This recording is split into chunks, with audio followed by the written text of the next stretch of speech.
Hannity was talking with Charles Krauthammer, and they apparently are so fired up by Rand Paul and the positive attention that he's getting on social media, like Reddit's abuzz with Rand Paul fever. And so we have a quote. This is we're going to go to video 4 about how they think that he could rejuvenate the party. The sequestration overreach and Rand Paul, there seems to be an energy now among the grassroots. People seem really kind of excited at the idea of now people taking on the president losing, the president overreaching, the president miscalculating. Do you think this could be a little bit of a shift in momentum, politically speaking? I think it is, and I think the very fact that the president all of a sudden has decided that he would enjoy dining with a bunch of senators and has discovered the joys of having lunch with Paul Ryan indicates that he knows that he's way overplayed his hand, that he went on the fiscal cliff and he's been crushed when he attempted the same class war game on the sequester. That's the love of God. Okay, first of all, the lunches and the dinners have absolutely nothing to do with the drones. That has to do with the sequester and the budget, so he's talking out of his ass, as usual. Okay, second of all, these guys don't like Rand Paul. Yeah, exactly. Yeah, they love executive power. Charles Krauthammer is a neocon who can't get enough of executive power, and he would often brag about how, Obama's doing what Cheney did, right?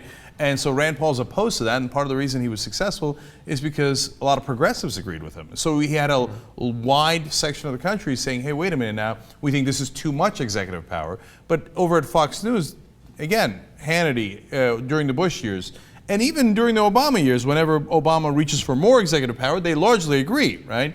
And then when you talk about wars, they hate Rand Paul. Fox News loves wars, right? Yeah. Krauthammer hasn't met a war he hasn't wanted to make out with in 20 years. And Sean Hannity is war central, right? So they don't like Rand Paul. They're just using him as like, you see that? Republicans are back. He made Obama bend. Well, if he made Obama do something he doesn't want to do, then we like him. Even though in reality, they don't like his policies at all. Yeah.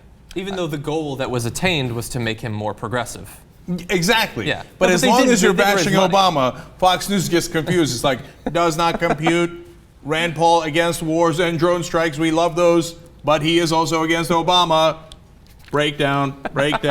When was, what day was that Krauthammer Hannity conversation that we just played? Do you know? Oh. I think it was last night. So it was last night. It was March 7th. The filibuster ended March 6th, or 7th even, right? In the morning of March 7th, the same day, right?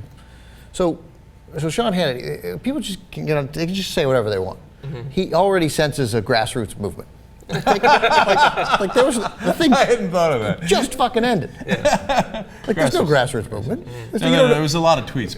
A lot of tweets were there. Yeah. Well, I think that we've laid out the first level of how ridiculous this is. I think that they're stupid on a second level too. Like I sort of understand where they're coming from. They feel like they have no one who the public actually likes. They went through the last election with nobody the public actually liked. And so if someone's popular and like, look, they're talking about them on Reddit, he's getting upvoted, I can see where that would be appealing. And maybe they think, we'll shepherd him through, install him in the White House, and then he'll follow us. Then we'll put a really conservative vice president or something like that. But the Paul family is not the type that's going to bend. I mean, he's not Ron Paul, but he's still Rand Paul. Like, if they think that they're just going to win the election with him and then he'll do everything they want, that seems pretty stupid. They're just using him to bash Obama. And if he runs, as is likely in 2016, and you get to the primaries, Fox News will take a jackhammer to Rand Paul. They'll call him a nut job. They'll say he's way outside the mainstream. Won't protect America. Yeah. Look, he says a lot of interesting things, and there's things we agree with him on. He did a good job against Obama, but it's time for this. Ahmadinejad, would he stand up to him? Yeah, Maybe not. He's not a serious person. He's not a serious person, because if he wouldn't obliterate 70 million people in Iran, he's not serious. He's not serious. It'll be interesting to see if Rand Paul, going forward, whether he wants to sort of take his father's mantle and expand it legitimately, or whether he really wants to be president. That's a good point. And it will be interesting to see what he does, because at some point, if he really wants to be president, he'll play ball, and then they'll figure out if there is a way to sort of blend these things together. Well, yes, and we will see that decision in the primaries in 2016, right?